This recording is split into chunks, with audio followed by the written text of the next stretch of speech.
है और आपका आना मेरे लिए बहुत महत्वपूर्ण है।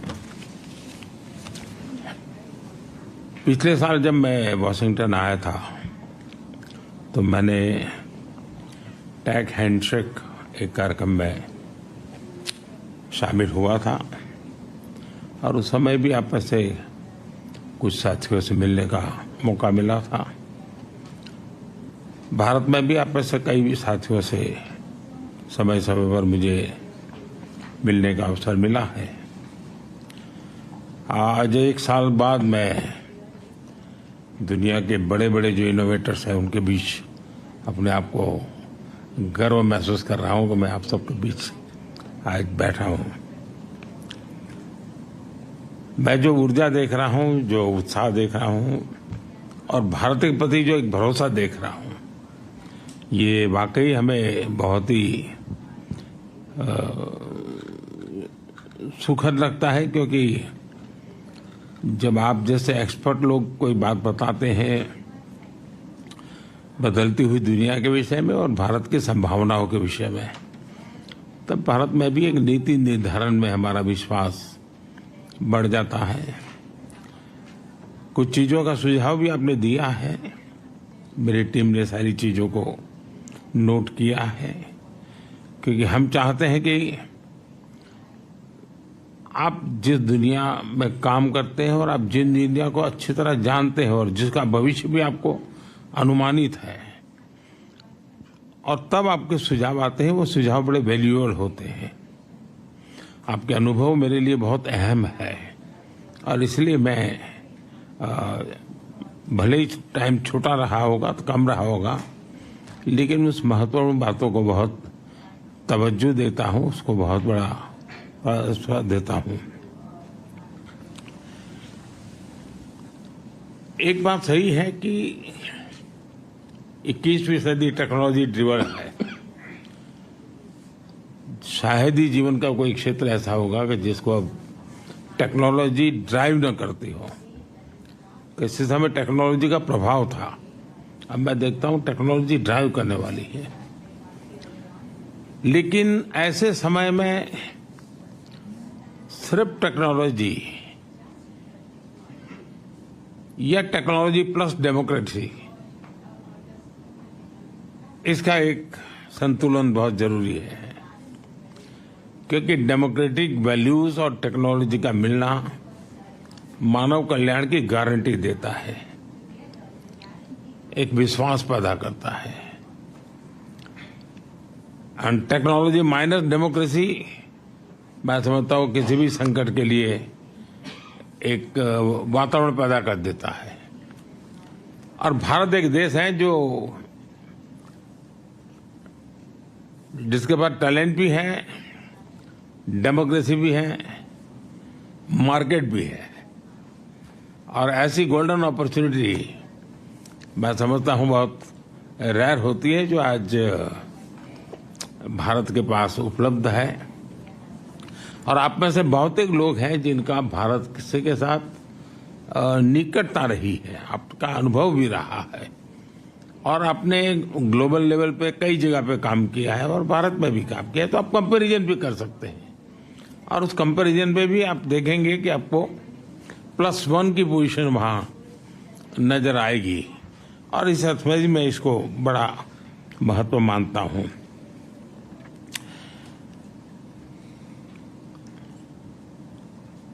Initiative on critical and emerging technology,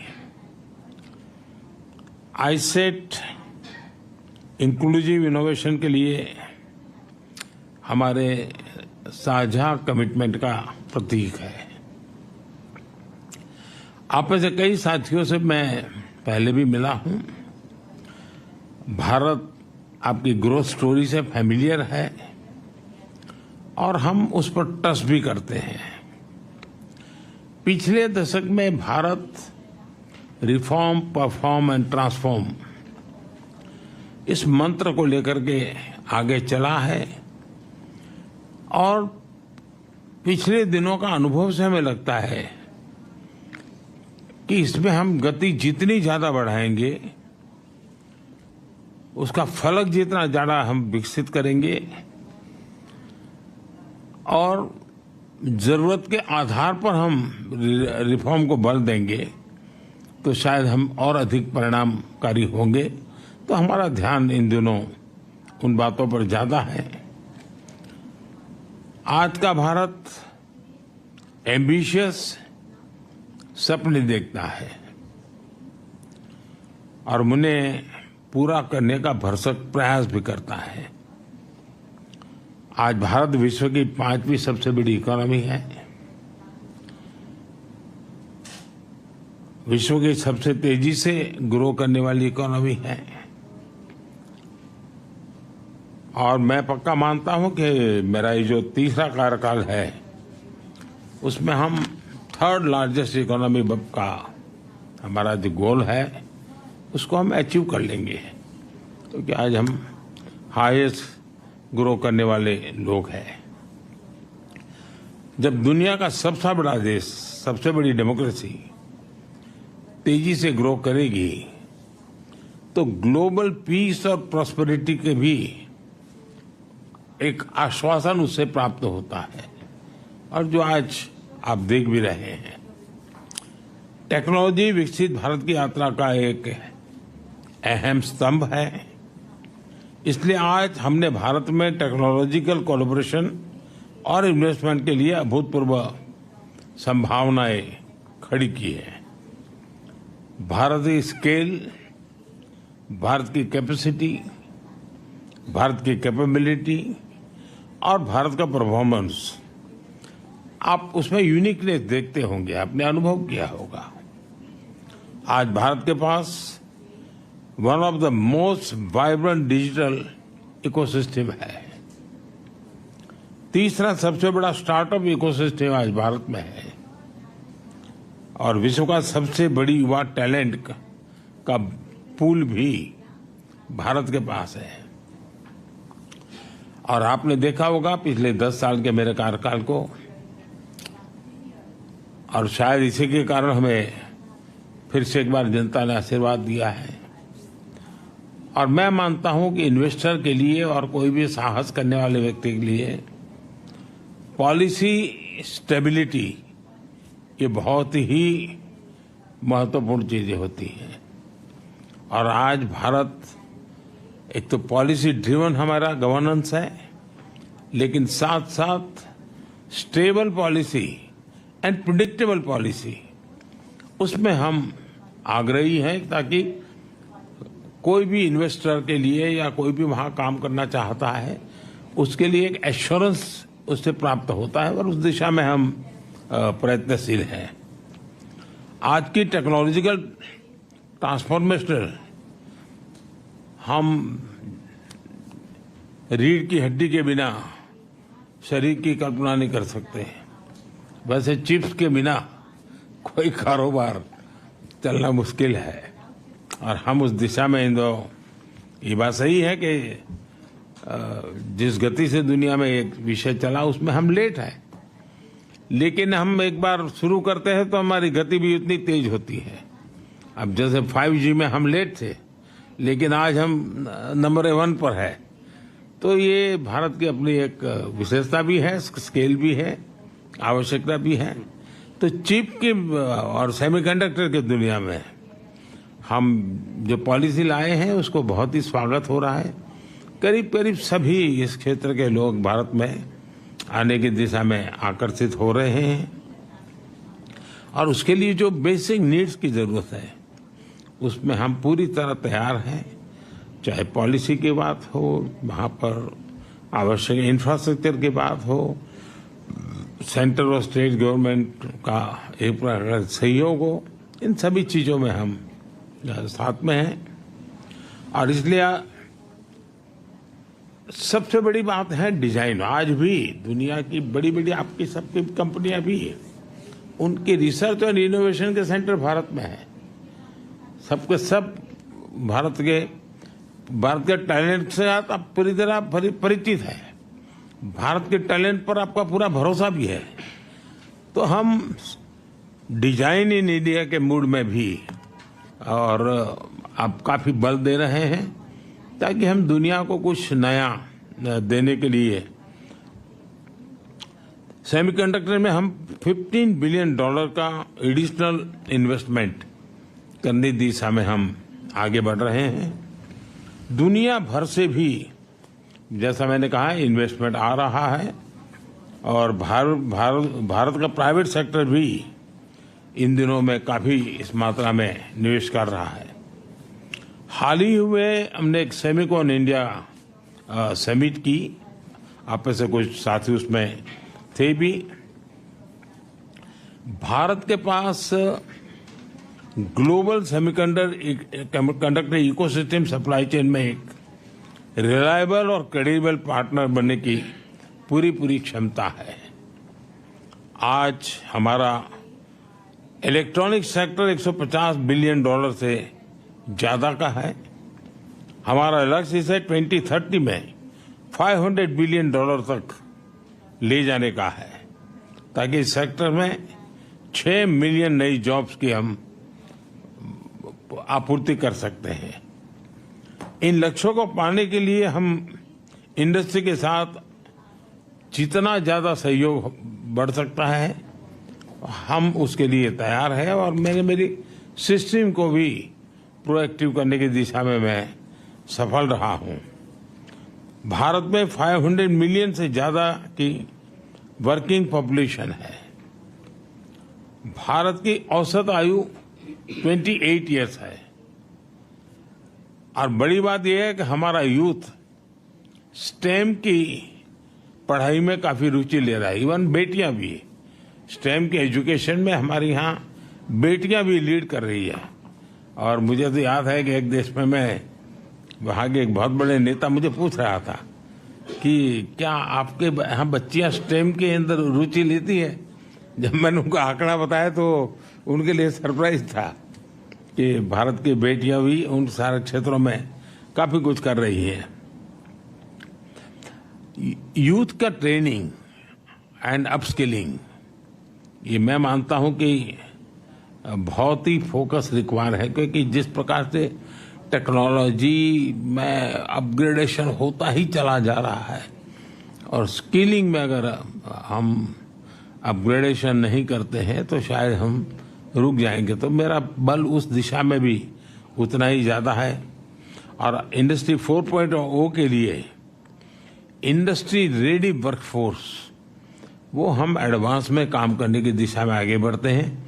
आपका अनुभव और आपकी रिक्वायरमेंट, उसके आधार पर अगर कोई हमारे पास प्रोडक्ट मिलता है कि भाई ये हमें चाहिए, तो हम उसके आधार पर काम आगे बढ़ा सकते हैं और बहुत तेजी से इसको हम बढ़ा सकते हैं। हमारा लक्ष्य 1-2 सालों में 85,000 technician, engineers and R&D experts, उनका हम निर्माण करना चाहते हैं। उस प्रकार का हम इकोसिस्टम बना करके रिक्वायरमेंट अनुकूल स्किलिंग, उस दिशा में हम बल देने का प्रयास कर रहे हैं। सेमीकंडक्टर डिजाइन में तो 20% हिस्सेदारी भारत की है और अब सरकार ने हर सेक्टर के लिए डिजाइन इन इंडिया की मुहिम शुरू की है। और हाल में ही हमने हाई एंड रिसर्च को प्रमोट करने के लिए $12 बिलियन का रिसर्च फंड भी बनाया है, क्योंकि हम इनोवेशन पर विशेष बल देना चाहते हैं। भारत में मजबूत IPR फ्रेमवर्क, जो आपने उल्लेख किया IPR के संबंध में, और टेक्नोलॉजी और इनोवेशन को संरक्षित करने की दिशा में भी हमारा उतना ही बल है। हमने जो नया डेटा प्रोटेक्शन लॉ बनाया है, उससे भी आप जैसे साथियों को महत्व है। अब डेटा प्रोटेक्शन लॉ का तो महत्व ही है। अब मैं डेटा पॉलिसी को लेकर के भी आ रहा हूं और मैं गवर्नेंस के मॉडल में डेटा गवर्नेंस पर भी बल दे रहा हूं। मैं गवर्नेंस में एक साइमल्टेनियस पिलर खड़ा करना चाहता हूं, जो गवर्नेंस के ट्रेडिशनल मॉडल है, उसके साथ साथ एक गवर्नेंस का, डेटा गवर्नेंस का मॉडल, ये दोनों साइमल्टेनियस कैसे काम करे, क्योंकि बदलती हुई दुनिया में ये बहुत बड़ा रोल प्ले करने वाला है और हम उस दिशा में आगे बढ़ने का प्रयास कर रहे हैं। भारत एआई स्ट्रेटजी बनाने वाले सबसे पहले देशों में से एक है और मैं तो जब पिछली बार यहाँ आया था तो व्हाइट हाउस में हमारी एक छोटी सी टेक्निकल ग्रुप की मीटिंग थी, उसमें सुंदर भी थे और उस दिन मैंने कहा था कि मेरे लिए एआई का मतलब है अमेरिका इन इंडिया। तो हम उस ताकत को और बढ़ाना चाहते हैं और भारत ने जो टेक्नोलॉजी को डेमोक्रेटाइज करने की दिशा में जो काम किया है वो हर प्रकार के डिवाइड को खत्म करने वाला एक बहुत ही सफल प्रयोग है, ऐसा हम अनुभव कर रहे हैं। भारत एआई के रिस्पॉन्सिबल और एथिकल उपयोग के लिए भी प्रतिबद्ध है। हम G20 समिट में बैठे थे, उसमें भी एथिकल यूज ये एक सबसे बड़ा एजेंडा विषय था हमारा और उसमें मैंने एक सुझाव दिया था कि जिस प्रकार से एविएशन किसी एक देश या एक राज्य के नियमों से नहीं चलता है, पूरा aviation sector global rules and regulation चलता है। दुनिया का छोटा देश होगा तो भी उसने अमेरिका के स्टैंडर्ड से ही एविएशन चलाना पड़ेगा और अमेरिका कितना ही बड़ा देश कहने को अपनी मनमर्जी से नहीं चलेगा, उसको भी छोटे देश की पद्धतियां हैं उसको स्वीकार करना पड़ेगा। जिस प्रकार से एविएशन सेक्टर ग्लोबल गवर्नेंस बन चुका है वैसा ही डिजिटल हमें ग्लोबल गवर्नेंस का मॉडल ही खड़ा करना पड़ेगा। किसी एक देश का governance rules and regulation digital world के लिए चलने वाला नहीं है और हमारे सामने मॉडल है। एविएशन सेक्टर एक सक्सेसफुल मॉडल है, सब लोग उसको फॉलो करते हैं।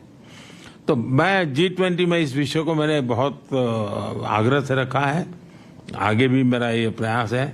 इतना ही नहीं, मैंने ये भी जिस प्रकार से डीप फेक के कारण लोग आज परेशान है तो उसके सामने भी मैंने एक कहा है कि क्यों न हम जब तक कि समाज तैयार नहीं होता है तब तक एक वाटरमार्क हर इस प्रकार की चीजों पर वाटरमार्क आना चाहिए कि एआई जनरेटेड है।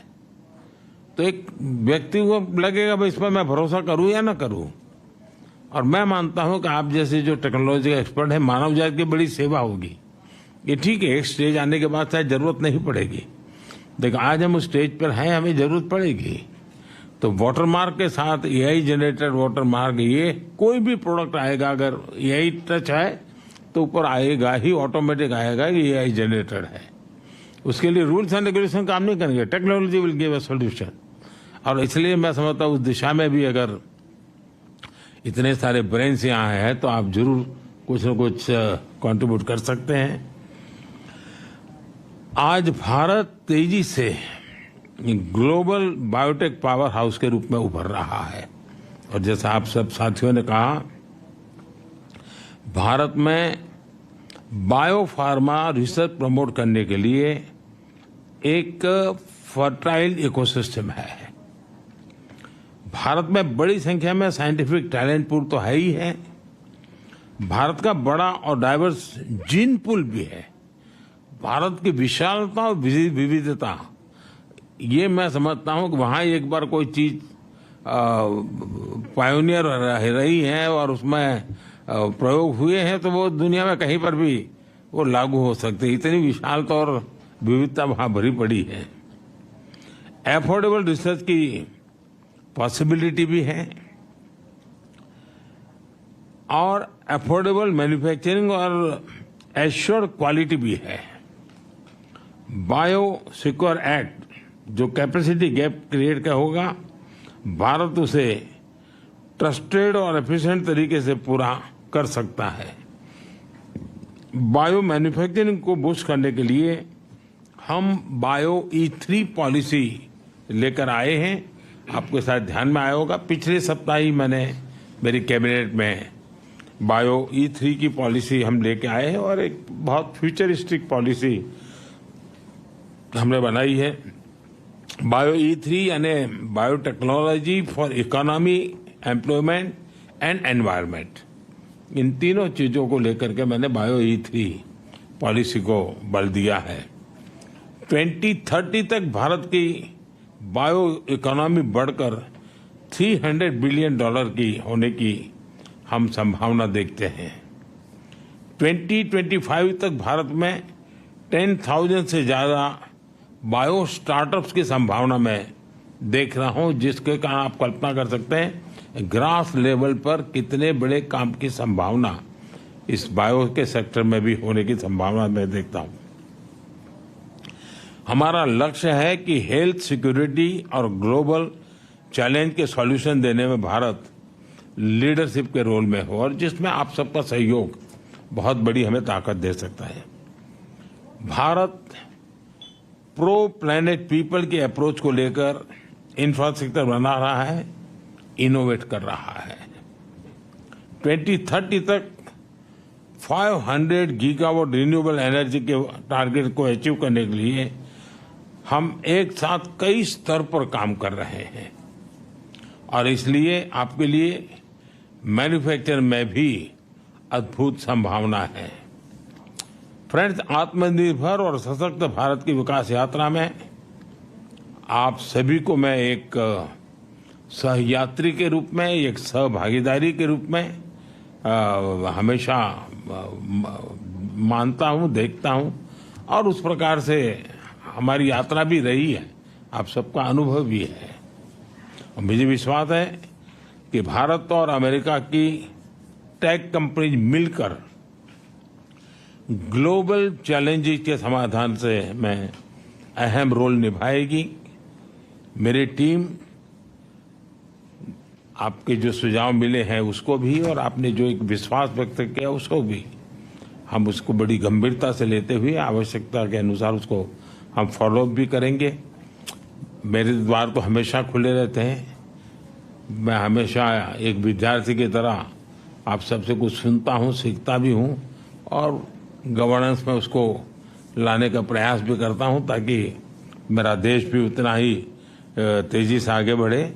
लेकिन मैं फिर से एक बार आप सब समय निकाल करके आए, मैं आपका बहुत बहुत आभारी हूं, और मैं आपका हृदय से आभारी हूं कि आप चिंता किए और इस काम को आगे बढ़ाए हो। बहुत बहुत धन्यवाद जी।